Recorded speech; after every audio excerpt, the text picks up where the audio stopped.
Tonight on Connecticut's news station, new details about a home invasion. A suspect appears in court. We'll have details ahead on what we're learning about how they lured their victim. Plus, new video showing the moment a suspect flees a traffic stop and knocks an officer to the ground.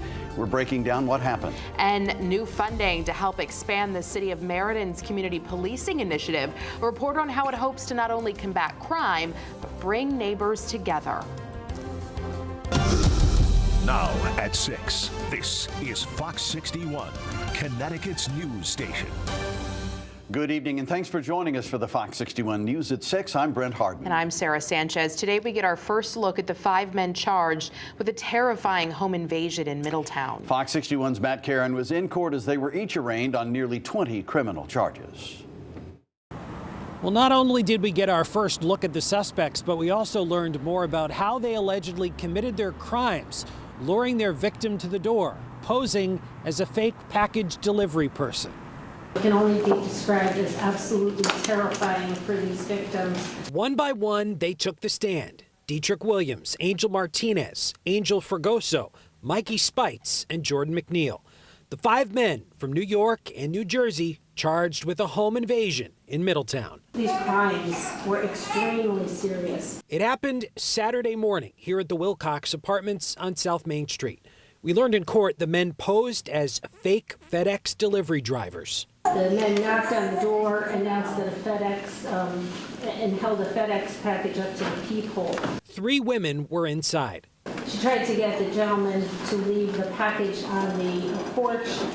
They insisted that they required a signature. But eventually, one of the victims opened the door. That's when prosecutors say the men pushed their way inside, zip tying 2 of their victims and taping their mouths, hitting a third in the head with a pistol. They were intent on stealing from her and indeed did grab over $100,000 worth of items. Middletown police are currently investigating whether the suspects knew the victims. We are looking to tie those ends up. We feel there might be a social media piece to it in regards to the business that she conducts that involves deliveries and those type of things. After the home invasion, the suspects led police on a chase through Durham, North Branford, and North Haven. Eventually, all 5 suspects were put into handcuffs, including one who was taken down by Middletown Police Canine Coda, taking one last bite out of crime. That was Coda's last shift after 8 years of great work and great service to us. It's a good send-off for him to show his worth.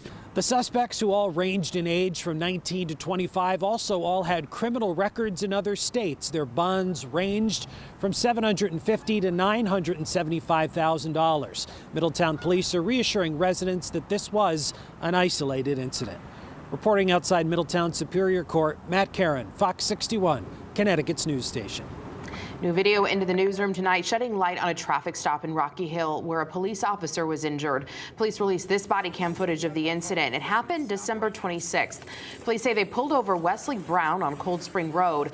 Police say he tried to drive off. You can see it there when officers tried to get him to step out of the vehicle.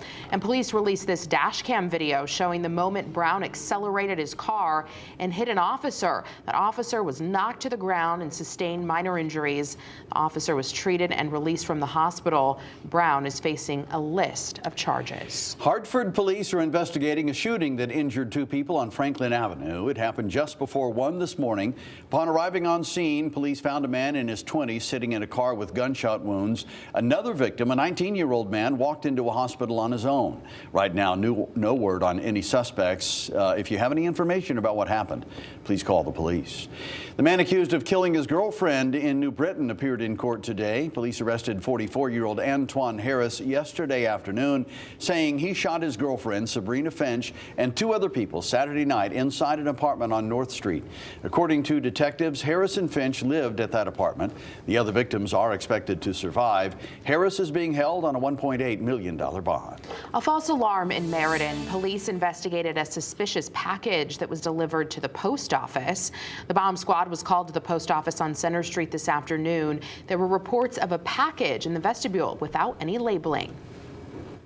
We're happy that somebody took the time to identify it as being suspicious, and we took the proper steps to ensure that there was no danger to life or property. Center Street was shut down for some time while crews investigated. It was determined the box only contained priority mail envelopes. Well, the city of Meridan has been a national model for its community policing since the 1990s with the creation of its Neighborhood Initiative Unit. And now, decades later, the police department's getting federal funding to expand the program. Fox 61 New Haven County Bureau reporter Julia LeBlanc has that story. This department is now getting just over $34,000 from the feds. Now, that might not seem like a lot of money, but those involved in the Neighborhood Initiative Unit say it goes a long way. I'm happy here, and I'm content, and I feel safe most of the time. Michael Johnson knows Meridan like the back of his hand. Though he's lived other places, he always finds his way back home. I just feel comfortable here. There's an entire group and unit within the Meridan Police Department dedicated to making people feel like Mike does. It's called the Neighborhood Initiative Unit, and it's been around since the 90s. If you keep crime under control, the neighborhoods do well.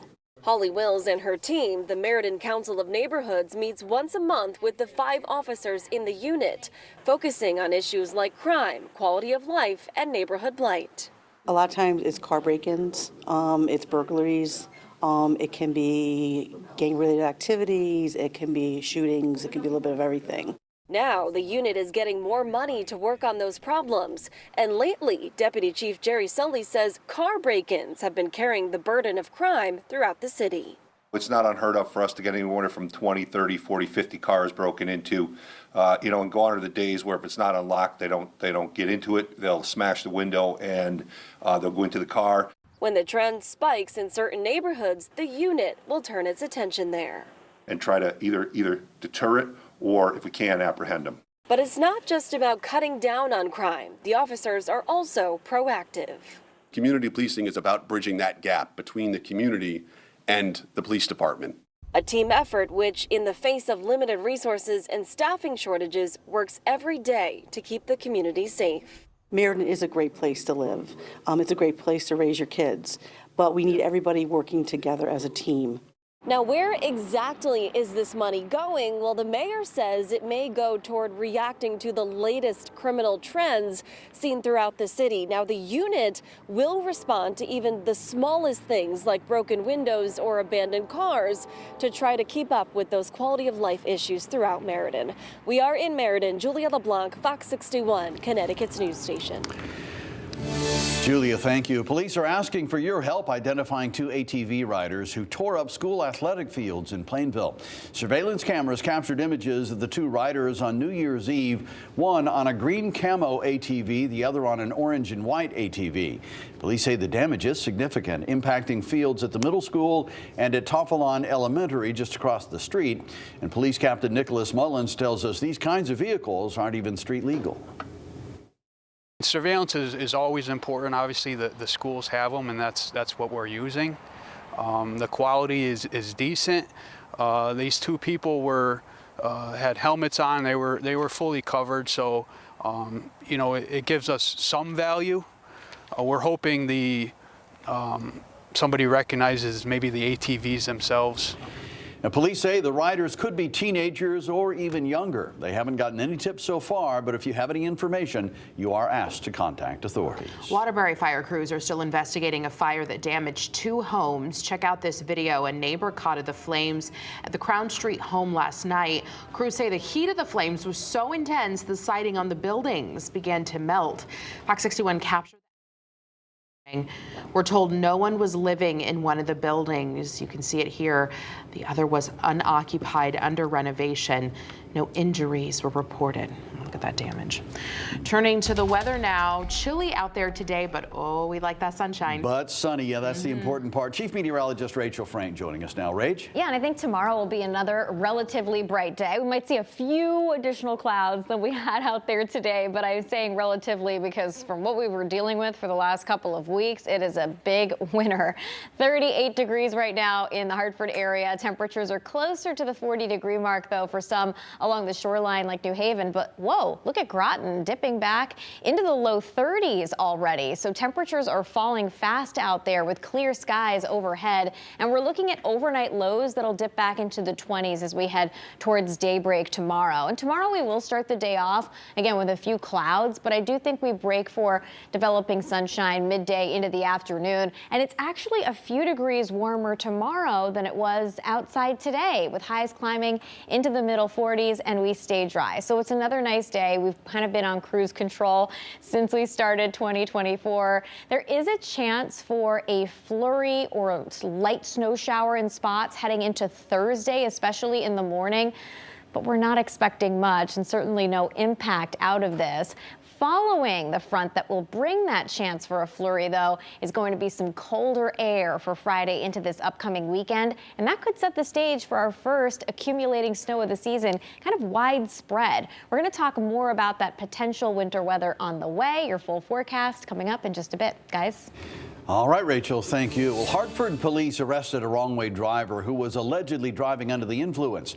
Police say Alex Ortiz was driving the wrong way on I-84 on New Year's Eve and was found stopped on a ramp. He now faces several charges. Ortiz was released on $75,000 bond and is due back in court later this month. Wilton police have arrested a man who's accused of killing his uncle's dog. Domenico Zacconi told police the dog named Paco attacked him back in August. He decided to put it down. After investigating, though, police found Paco's body. They say he was brutally killed and then hidden in the wooded area near the home. Zacconi is being held on $50,000 bond. East Haddam police are searching for the suspects responsible for more than 24 car break-ins. Some of those cars were unlocked, some were locked. And police say the thieves smashed windows to get inside the vehicles, including a state police cruiser. Take a look at your screen now. Police are asking for your help in identifying these people. It's unclear how many suspects they are looking for, but this is one potential suspect. Police believe the thieves are driving this car, a white Subaru Forester. Police believe the people in the vehicle broke into all 25 cars late Friday night into Saturday morning. Anyone with any information should contact police. Still to come.